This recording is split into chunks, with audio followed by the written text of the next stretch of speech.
लेकिन उसमें कुछ और भी था। धुन के पीछे बहुत ही हल्की आवाज में किसी के सिसकने की आवाज थी, और बीच बीच में एक सर्द सूखी हंसी।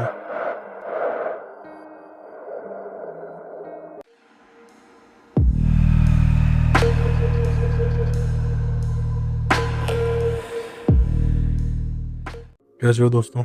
उम्मीद करता हूँ पिछली कहानी पसंद आई होगी। तो चलिए शुरू करते हैं आज की कहानी। ये कहानी है अर्नव की। अर्नव एक काबिल साउंड इंजीनियर था। आवाजें ही उसका पेशा थी, उसका जुनून था। लेकिन अब वही आवाजें उसे किसी दुश्मन की तरह चुभने लगी थी। उसे एक ऐसी खामोशी की तलाश थी जो सिर्फ कानों को ही नहीं बल्कि रूह को भी सुकून दे। इसी तलाश में वो रूपनगर चला गया। जी हाँ, कोलकाता का रूपनगर। कोलाघाट से कुछ ही देरी की दूरी पर रूपनारायण नदी के किनारे बसता एक कस्बा। यहाँ उसके परदादा श्री विभूति भूषण बनर्जी का एक पुराना 2 मंजिला मकान था जो सालों से बंद पड़ा था। परदादा अपने जमाने के मशहूर संगीतकार थे, पर वक्त ने उनकी यादों पर धूल की मोटी परत चढ़ा दी थी। मकान किसी बुरे आदमी की तरह झुका हुआ खड़ा था। दीवारों पर काई की हरी चादर बिछी थी और दरवाजे खिड़कियों का रंग धूप व बारिश ने पीला कर दिया था। अंदर घुसते ही सीलन और पुरानी लकड़ी की एक मिली जुली सी अजीब सी स्मेल ने उसका स्वागत किया। घर के बीचों बीच एक बड़ा सा लिविंग रूम था। दीवारों पर बड़ी बड़ी तस्वीरें टंगी थीं, जिनके शीशों पर दरारें पड़ चुकी थीं। एक कोने में धूल से लिपटे हुए कुछ पुराने इंस्ट्रूमेंट रखे थे। जी हाँ, म्यूजिकल इंस्ट्रूमेंट। एक तबला, एक हारमोनियम और एक अजीब सा दिखने वाला सारंगी जैसा साज, जिसे शायद इसराज कहते हैं। अर्नव ने अपने साउंड रिकॉर्डिंग का सामान एक कोने में सेट कर लिया। उसका प्लान था कि वो यहाँ रहकर प्राकृतिक आवाज़ों की रिकॉर्डिंग करेगा, जैसे नदी की, पत्तों की सरसराहट, रात के कीड़ों की आवाज़। वो इन आवाज़ों से एक साउंडस्केप तैयार करना चाहता था, एक ऐसा संगीत जो शोर से नहीं, खामोशी से जन्मा था। पहली कुछ रातें वैसे ही गुजरी जैसे उसने सोची थी, खामोश, सुकून से भरी। रात को झिंगुरों की आवाज़ एक लय में गूंजती थी और दूर नदी की लहरों का हल्का सा शोर सुनाई देता था। अर्नव अपनी बालकनी में खड़ा होकर घंटों इन आवाज़ों को सुनता। उसे लगा आखिरकार उसे वो सुकून मिल ही गया जिसकी उसे तलाश थी। लेकिन वो नहीं जानता था कि इस घर की खामोशी खोखली थी। 4थी या 5वीं रात थी। घना अंधेरा और बाहर हल्की हल्की बूंदाबांदी होने लगी। अर्नव अपने लैपटॉप पर काम कर रहा था, तभी उसे एक आवाज़ सुनाई दी। एक धुन, बहुत धीमी, जैसे कोई दूर कमरे में बैठकर इस राज बजा रहा हो। धुन में एक अजीब सी कशिश थी, एक गहरा सा दर्द। वो राग भैरवी की तरह लग रही थी, लेकिन उसके सुर कुछ ऐसे थे जो अर्नव ने कभी नहीं सुने थे। वो धुन उदास थी, पर डरावनी नहीं थी, खूबसूरत लेकिन बेचैन करने वाली। एक साउंड इंजीनियर होने के नाते उसका पहला रिएक्शन था इस धुन को रिकॉर्ड किया जाए। उसने फौरन अपने प्रोफेशनल माइक्रोफोन ऑन कर दिए और उस आवाज़ की डायरेक्शन का अंदाज़ा लगाने लगा। आवाज़ नीचे लिविंग रूम से आ रही थी। वो दबे पांव नीचे उतरा। लिविंग रूम के दरवाजे पर पहुंचकर वो रुक गया। धुन अब और ज़्यादा क्लियर थी। ऐसा लग रहा था जैसे कोई सच में अंदर बैठकर सांस छेड़ रहा हो। उसका दिल जोर जोर से धड़कने लगा, पर डर से ज़्यादा उस आवाज़ की क्लियरनेस और दर्द उसे खींच रहा था। उसने हिम्मत करके दरवाज़ा खोला। अंदर कोई नहीं था। कमरा एकदम खाली था। धूल में सना वही इसराज एक कोने में चुपचाप पड़ा था, लेकिन धुन अभी भी हवा में तैर रही थी। वो किसी स्पीकर से नहीं आ रही थी, वो बस थी, कमरे के हर जर्रे में गूंज रही थी। अर्नव ने अपना रिकॉर्डर कमरे के बीच में रख दिया और वापस अपने कमरे में आ गया। उस रात वो सोया नहीं, वो बस उस धुन के बारे में सोचता रहा। ये कैसे मुमकिन है? क्या ये सिर्फ उसका दिमाग का वहम है या काम की टेंशन? अगली सुबह उसने कांपते हुए हाथों से रिकॉर्डिंग का प्ले बटन ऑन किया। धुन रिकॉर्ड हो चुकी थी, एकदम साफ, क्रिस्टल क्लियर। लेकिन उसमें कुछ और भी था। धुन के पीछे बहुत ही हल्की आवाज में किसी के सिसकने की आवाज थी, और बीच बीच में एक सर्द सूखी हंसी जो रीढ़ की हड्डी में एक लहर सी दौड़ा देती थी। अब अर्नव को यकीन हो गया था, ये उसका वहम नहीं था, इस घर में कुछ तो था।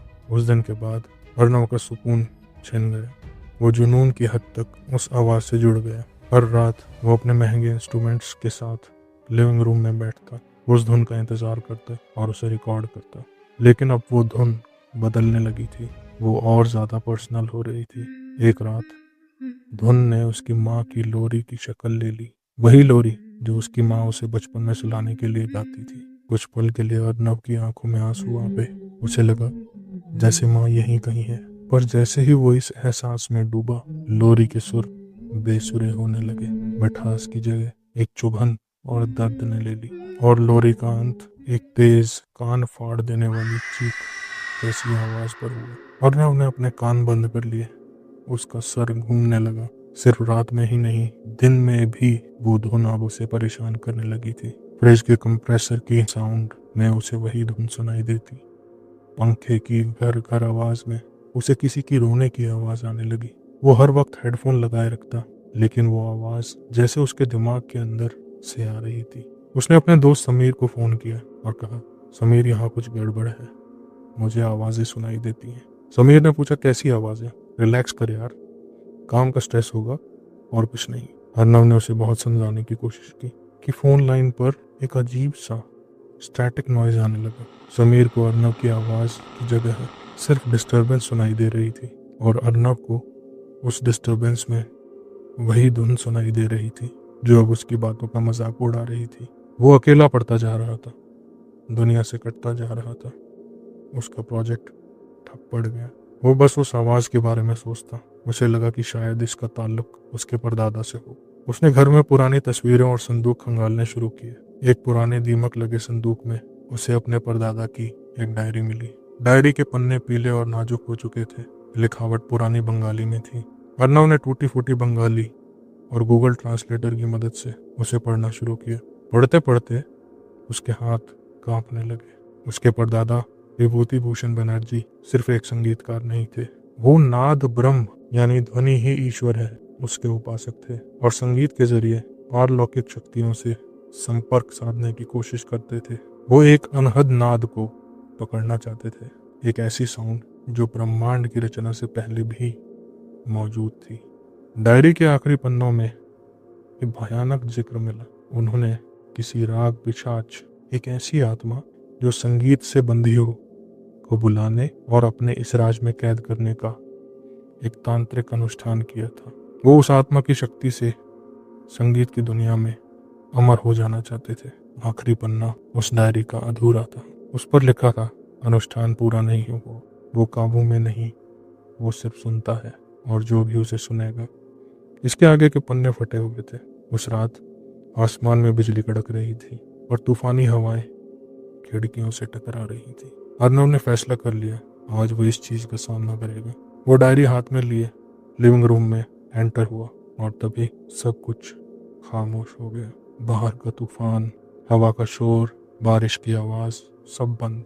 एक अजीब असहनीय खामोशी, इतनी गहरी खामोशी कि अर्नब को अपने दिल की धड़कन किसी जंग के नगाड़े की तरह सुनाई दे रही थी।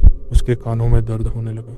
ये वो सुकून वाली खामोशी नहीं थी, ये एक शिकारी की खामोशी थी जो हमला करने से पहले साधता है। तभी कोने में रखे हुए उस पुराने सिराज में से एक सुर निकला, सिर्फ एक सुर, लेकिन वो सुर इतना शुद्ध और शक्तिशाली था कि अर्नब के रोंगटे खड़े हो गए। वो सुर धीरे धीरे तेज होने लगा, उसकी फ्रिक्वेंसी बढ़ने लगी। कमरे में रखी चीजें कांपने लगी। मेज पर रखा कांच का गिलास चटक गया। अर्नब को लगा जैसे वो आवाज हवा में नहीं, उसके खून में दौड़ रही हो, उसकी हड्डियों को कंपा रही थी। उसने देखा इस राज के आसपास की हवा की लहरें बदल रही थी, और फिर उस सुर ने एक आवाज की शक्ल ले ली। वो अर्नब की अपनी आवाज थी, एक ठंडी सी फुसफुसाहट जो सीधे उसके दिमाग में गूंज रही थी। तुम कामयाब हो अर्नब, बिल्कुल अपने परदादा की तरह। अकेले आए थे, अकेले ही मरोगे। तुम्हारी आवाज कोई नहीं सुनेगा। तुम खुद एक शोर हो जिसे दुनिया मिटा देना चाहती है। वो आवाज उसके हर डर, हर असुरक्षा को कुरेद रही थी। वो उसे तोड़ देना चाहती थी। अर्नब जमीन पर गिर गया। उसने अपने कान कसकर बंद कर लिए, लेकिन आवाज तो उसके अंदर बस चुकी थी। उसी पल उसे एक ख्याल आया, ये आत्मा, ये आवाज ध्यान से जीती है। वो ध्यान चाहती है। मेरे जुनून ने, मेरी रिकॉर्डिंग ने, मेरे एनालिसिस ने उसे और ताकतवर बना दिया है। मेरे डर से वो और बड़ी हो गई है। उसे खामोश करना होगा। हमेशा के लिए। अर्नव ने अपनी पूरी ताकत बटोरी। वो उठा और पास की अलमारी पर रखी अपने कॉलेज के दिनों की एक भारी भरकम मेटल की ट्रॉफी उठा ली। नहीं, सुनो मुझे, मैं तुम्हें वो संगीत दूंगा जो तुम्हें किसी ने नहीं दिया। आवाज अब गिड़गिड़ा रही थी अर्नव के सामने। अर्नव ने उसकी एक न सुनी और पूरी शक्ति से उस ट्रॉफी को इस राज पर दे मार। लकड़ी के टूटने की आवाज नहीं आई, एक कान फाड़ देने वाली चीख जैसा शोर गूंजा, जैसे लाखों माइक्रोफोन एक साथ किसी स्पीकर के सामने आ गए हों, जिसने अर्नव को कमरे के दूसरे कोने में फेंक दिया और लिविंग रूम की सारी खिड़कियां टूटकर बिखर गईं। और फिर एकदम खामोशी, सच्ची, गहरी, सुकून देने वाली खामोशी। जब अर्नव की आंख खुली तो सुबह हो चुकी थी। उसके सिर से खून बह रहा था और उसके जिस्म में बेहिसाब दर्द था। कमरा तहस नहस हो चुका था, लेकिन अब शांत था। हवा में सीलन और धूल की स्मेल तो थी, पर वो खौफनाक मौजूदगी नहीं थी। एक हफ्ते के अंदर अर्नव ने वो घर बेच दिया और वापस शहर लौट आया। लेकिन अब वो पहले वाला अर्नव नहीं था। उसने साउंड इंजीनियरिंग छोड़ दी थी। वो अब किसी भी तरह के संगीत या अनजाने शोर को बर्दाश्त नहीं कर पाता था। तेज आवाज सुनते ही उसे पैनिक अटैक आने लगता था। उसने एक आईटी कंपनी में डेटा एंट्री का काम पकड़ लिया। महीनों बाद एक रात वो अपने नए अपार्टमेंट में सोने की कोशिश कर रहा था।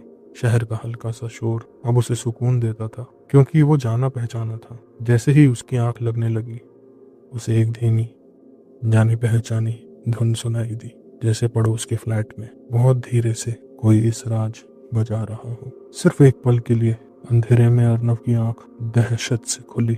उसका शरीर ठंडा पड़ गया। उसने उस घर को तो खत्म कर दिया था, पर वो आवाज, वो राग पिशाच, वो शायद उस घर में कैद था ही नहीं। वो तो एक धुन था, एक ख्याल था। और एक बार जब कोई धुन आपके दिमाग में बस जाए तो फिर कभी आपका पीछा नहीं छोड़ती। अर्नव का शरीर पसीने से भीगा हुआ था। कमरा अंधेरे में डूबा था और दीवार की घड़ी की टिक टिक उसे बहुत तेज सुनाई दे रही थी। हर सेकंड की एक एक बीट, हर बीट एक वार्निंग की तरह थी। वो उठकर बैठ गया। सांसें तेज थीं और आंखें लगातार उस दीवार की तरफ टिक गईं जहां से उसे वो धुन सुनाई दे रही थी। नहीं, ये पॉसिबल नहीं, वो बड़बड़ाया। लेकिन उसने अब एक बात समझ ली थी, साउंड सिर्फ हवा में नहीं होती, वो मेमोरी में भी होती है। और कुछ साउंड ऐसी होती हैं जो एक बार मन में गूंज जाएं तो वहां से कभी नहीं जाती। अर्नव ने अपने आप को किसी तरह से एक रूटीन में ढाल लिया था। काम, घर और बस सोना। उसने हेडफोन को छूना भी छोड़ दिया था। ना कोई रिकॉर्डिंग, ना कोई मिक्सिंग। लेकिन फिर भी उसकी आंखों के नीचे गहरे गड्ढे थे। नींद अधूरी रहती थी और कई बार उसे ऐसा लगता जैसे उसके बगल में कोई खड़ा है। एक दिन ऑफिस में डेटा फाइल्स स्कैन करते हुए उसे एक ईमेल मिला। उस ईमेल का सब्जेक्ट था प्रोजेक्ट नाद ब्रह्म, द लॉस्ट फ्रीक्वेंसीज। भेजने वाला कोई अनुराग रॉय था, जो खुद को साउंड आर्कियोलॉजिस्ट कहता था। ईमेल में लिखा था, मुझे तुम्हारे परदादा विभूति भूषण बनर्जी के नोट्स मिले हैं। उनके काम को मैंने अपनी रिसर्च का हिस्सा बनाया है। तुम शायद जानना चाहोगे कि जो धुन तुम्हें सुनाई दी वो दरअसल एक अधूरा अनहद नाद है। उसके टुकड़े अब कई जगह फैल चुके हैं। क्या तुम जानना चाहोगे कि इस सब का अंत कैसे होगा? अर्नव ने बिना जवाब दिए उस मेल को डिलीट कर दिया। लेकिन अगले ही दिन ऑफिस के कंप्यूटर से अनुराग रॉय की वही मेल अपने आप स्क्रीन पर खुल गई। क्या तुम सुन रहे हो अर्नव? मेल में अब ये एक लाइन एक्स्ट्रा जुड़ चुकी थी। वो अपनी कुर्सी से उठ खड़ा हुआ। उसकी सांसें अटक गई थी। ये कोई टेक्निकल गड़बड़ी नहीं थी। उसे पता था कुछ दोबारा शुरू हो रहा है। उस रात अर्नव को फिर से वो धुन सुनाई दी, लेकिन इस बार वो पहले जैसी धीमी नहीं थी। जैसे दो फ्रीक्वेंसीज एक साथ बज रही हूँ। वो समझ गया, ये अब सिर्फ एक धुन नहीं रही, ये एक लड़ाई थी, एक संघर्ष। उसी रात उसने दोबारा अपने परदादा की डायरी निकाली, जो वो साथ लेकर आया था। पीछे के कुछ पन्नों को उसने कभी ध्यान से नहीं पढ़ा था। एक फटा हुआ हिस्सा उसने ध्यान से देखा। कागज के रेशे अलग अलग डायरेक्शन में फटे थे, मानो किसी ने कुछ हटाया हो।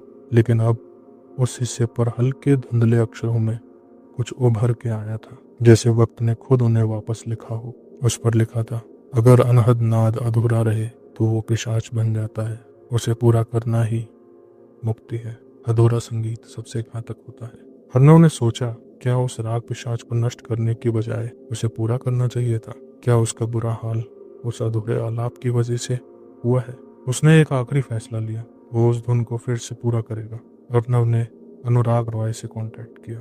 वे दोनों कोलकाता के पास एक पुराने स्टूडियो में मिले, स्टूडियो सुरमंडल, जहां अनुराग ने सालों से बहुत सी साउंड को आर्काइव किया था। आर्काइव मीन्स स्टोर किया था। वहाँ अजीब अजीब इंस्ट्रूमेंट्स थे, थर्मल माइक, अर्थ साउंड रजिस्ट्रार और एक स्पेशल ब्रेन सिंक मशीन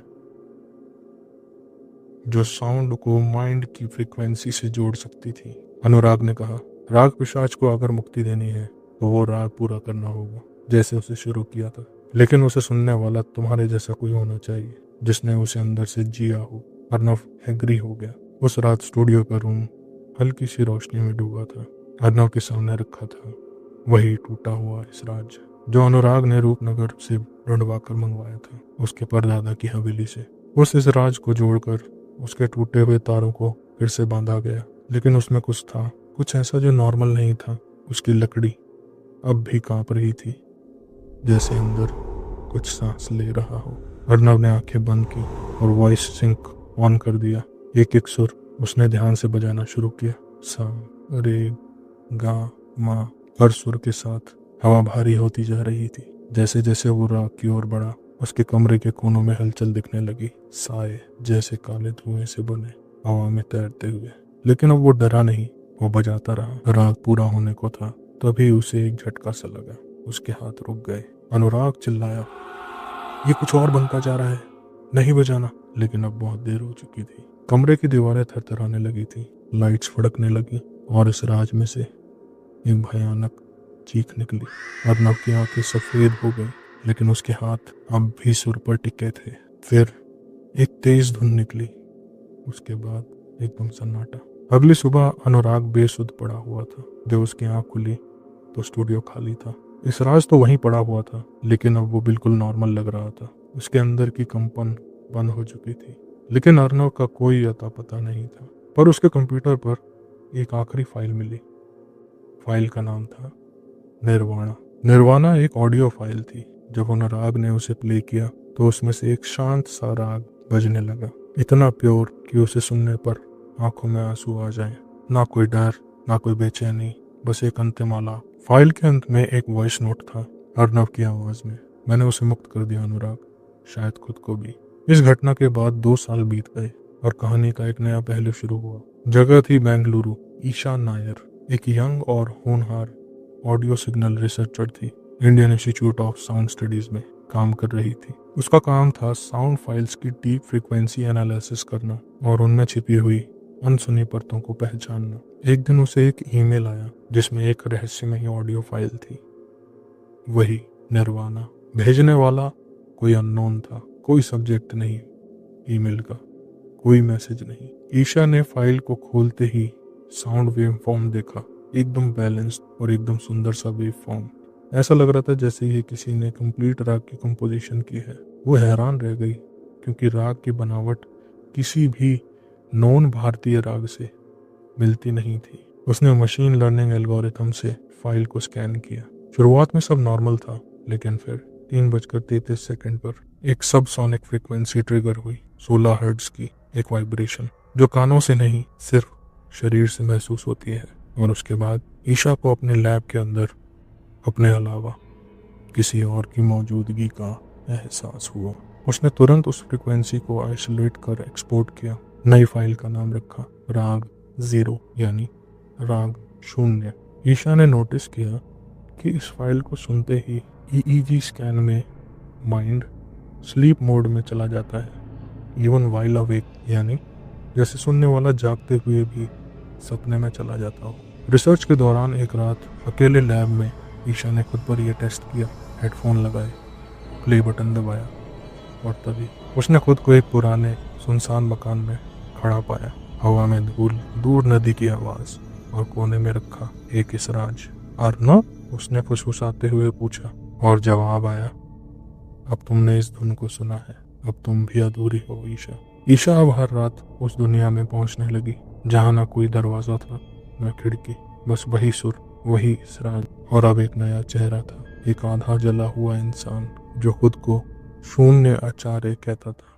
मैं वही अनहद नाद हूँ जिसे ब्रह्मांड ने अधूरा छोड़ दिया था। अर्नव ने मुझे जगाया और अब ईशा तुम्हें मुझे पूरा करना होगा, लेकिन इस बार इंसान की आत्मा के साथ। ईशा अब जागते हुए भी असली और सपने में फर्क नहीं कर पा रही थी। उसने अपने दोस्तों को बताने की कोशिश की, लेकिन किसी ने ध्यान नहीं दिया।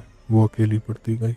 एक रात उस निर्वाणा ऑडियो फाइल को उल्टा घुमाकर चलाया। उसके अंदर से एक वॉइस मैसेज निकला, मत पूरा करो, अनहद को अधूरा रहने दो, इस धुन को अधूरा रहने दो, अगर पूरा किया तो विनाश हो जाएगा। यह अर्नव की आवाज थी। ईशा अब जान चुकी थी कि उसे कुछ करना होगा।